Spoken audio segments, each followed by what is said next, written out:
Hello,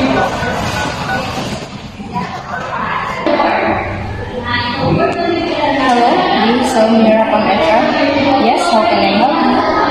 Hi ma'am, good morning. This is Russell.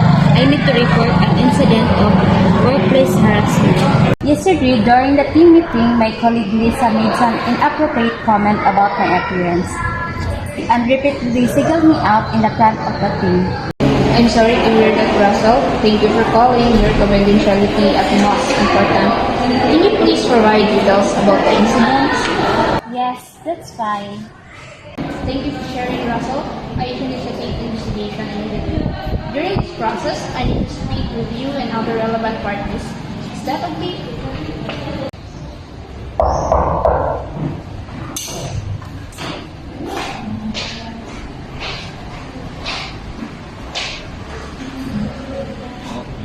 Nandiyan ba si Mama Mira?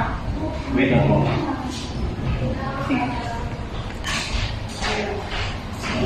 Mama, dito ko ba? Nandito ko sa English. Kami papasukin.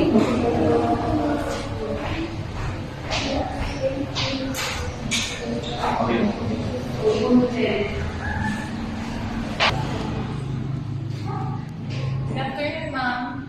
Please take a seat. I'm conducting an investigation regarding allegation of harassment in our company. Can you provide your investigation of situation? Ma'am, I didn't mean any harm by my comments. I was just joking around. Thank you for your input, Lisa. It is important to understand our different perspectives. Nanutok ka niya. Opo.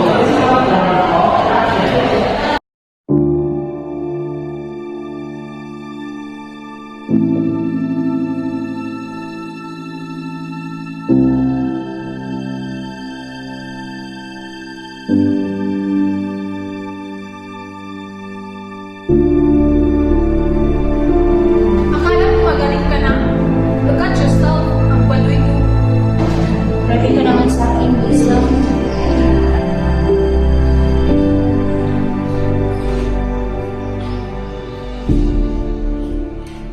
Thank you for your patience, Russell. Based on our investigation, we found Alyssa's comment were the appropriate create a hostile environment. We are taking a matter seriously. I appreciate your attention to this matter, ma'am. It has been affecting my work performance. I understand your concern, Russell. We will take appropriate action to address the issue. Lyle will receive disciplinary action, including sensitive training. Additional, we will provide support and resources to help investigation situations.